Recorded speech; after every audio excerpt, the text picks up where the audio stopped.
Hi, Jerry. Thank you so much for contacting me and being willing to sit down and talk to me about how the veteran services here in Greene County has affected you as a veteran. Um, I understand you're not originally from the area. Well, first of all, you're welcome, and thank you for inviting me down today to be able to share all that I have learned. And hopefully, this helps other veterans come to the Greene County Veteran Services Office and all they're up to. Yeah, originally I grew up in Iowa City, Iowa, and I actually went to Napa, California, and joined the Navy there, and had a very successful 20-year career. And I retired out of the Navy in 2006 in Washington State, where then I stayed and continued on in banking for another 17 years. And I arrived here in Greene County a year ago. And what I did was I came down here and I saw the Veteran Services offices and I started exploring what options were available. Okay. Now, is that something you were familiar with coming out of Washington State as a retired veteran? Well, I would have you consider that Washington State does not even have a Veteran Services office in each county. And so I was, super excited to find out what was available. In Washington State, you have to go through a VFW service officer or a DAV, Disabled American Veteran Service Officer, and then they file for you directly to the VA. And then once you get to the VA, you have a waiting process. My original waiting process was 7 years before it was even reviewed. Now, again, they've passed a lot of legislation and moved that forward a lot quicker.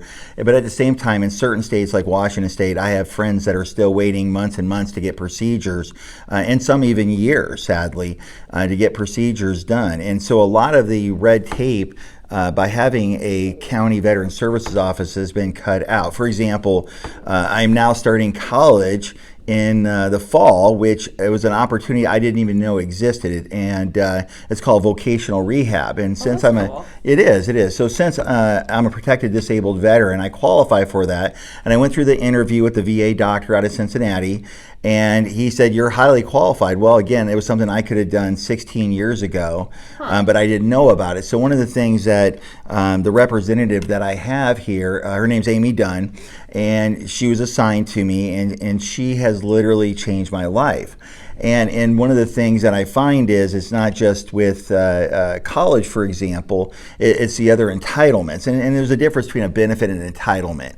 One of the biggest things is that it's something in my contract that any of us veterans have earned. So having a local office in Greene County that's so exceptional in so many formats, depending on what they're doing. I mean, they even give rides to veterans to the Dayton VA. And there's many opportunities also for like taxes if you're 100% disabled veterans. And many of us don't know about it. And depending on what year group you're in would be that entitlement. So, like the rides to the VA here, that's not something you could get back in Washington? Absolutely not. They would give you a small stipend per miles to drive, 80, 90 miles to the VA center. And so you had to arrange your own rides, you had to arrange your own tolls and everything. And it was a very complex, very time consuming. A lot of veterans just stopped using the services that were there just because it was not easy. A local friend of mine reached out to me out of the Seattle about a month ago, and his treatments were stopped. And he's been all the way to his congressperson trying to get them restarted. And it basically is the VA is not talking to the VA, and he's stuck. Well, if he would have something like this available, a county services officers that is so magnificent here in Greene County, he would have that person to stand by his side and say, "Keep going, you can do this." And so, my last visit here at the Greene County, my representative Amy Dunn was sharing me, "Here's what I need, here's where I'm at." And then she follows up and says, "Hey, Jerry, where we're at?" And I'm like, "Hey, I need a knee replacement now," and she's, "Okay, well, get me that information. I'm here to help." And it's always nice to have that friendly, knowledgeable person by your side.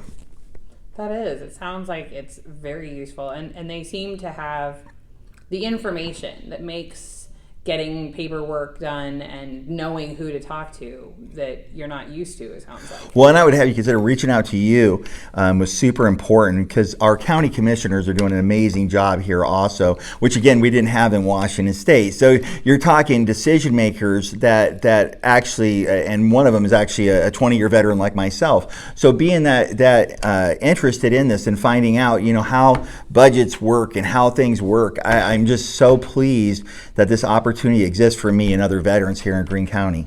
That's really cool. Yeah, the funding has come into question lately about whether or not the services here should be given more money than they actually need.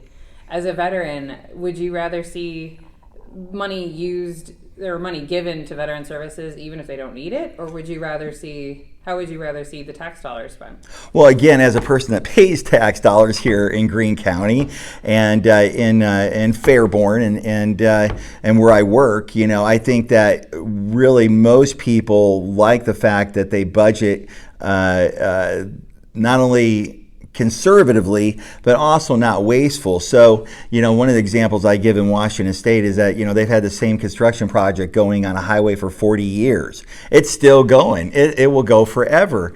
And the difference is that I'd rather see that money be able to use for services, whether it's for homeless or whether it's for other people in need, if they don't need it, instead of just lining their own pockets.